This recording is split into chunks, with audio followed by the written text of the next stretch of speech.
সুখ দুঃখ হাসি কান্না সব কিছু মিলিয়েই হলো মানুষ। আসসালামু আলাইকুম এভরিওয়ান, আশা করি সবাই ভালো আছেন।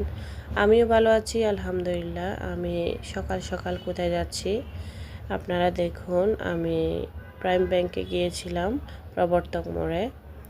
প্রাইম ব্যাংকে গিয়ে বাচ্চাদের স্কুলের বেতন, পরীক্ষার ফি যা যা দেওয়া সব কিছু দিয়ে অ্যাডমিট কার্ড নিয়ে বাসায় আসব। আবার চিন্তা করলাম ওর আব্বুকে ফোন করে দিয়েছি, বাচ্চাদেরকে আমি নিয়ে যাব, তুমি আসিও না। যাই হোক, আমি ব্যাংক থেকে সোজা স্কুলের দিকে চলে গেলাম। বাচ্চাদের স্কুলও ছুটি হয় নাই, ছোটোটার ছুটি হয়ে গেছে, মেজোটার হয় নাই। বড়টাকে নিয়ে ওর আব্বু চলে গেছে। আমার বাচ্চা, আমার 3টা মেয়ে, একটা হচ্ছে কাস্তগিরে পড়ে আর 2টা অঙ্কুরে পড়ে, যার কারণে 3টার জন্য 2 দিকে সময় দিতে হয়। সকালে একবার নিয়ে যাবে, আবার বিকালে আসবে। বড়টা বিকালে আসবে আর মেজোটা ছোটোটা হচ্ছে দুপুরে চলে আসবে। এই তো এদের নিয়ে সারাদিন কেটে যায়, ঘরের কত কাজ এগুলা করতে করতে। এদিকে বুয়া আসে, বুয়ার টাইম দিয়েছি আমি 12টা বাজে। আমি যেহেতু বের হয়ে গেছি, আজকে বুয়া আসতে বিকাল হবে।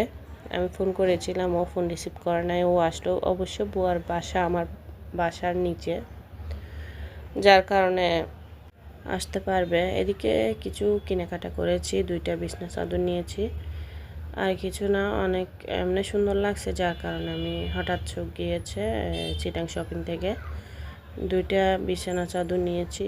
এই তো আমার মেয়ে দেখাচ্ছে। আসলে আপনি ফ্যামিলির জন্য যাই কিনেন না কেন, আপনার থেকে তাও প্রয়োজন থাকবে। এটাই হচ্ছে পরিবারের একটা মূল কারণ। আপনার থেকে যাই কিনেন না কেন, আপনার থেকে আরও প্রয়োজন লাগবে, আরও প্রয়োজন এরকম।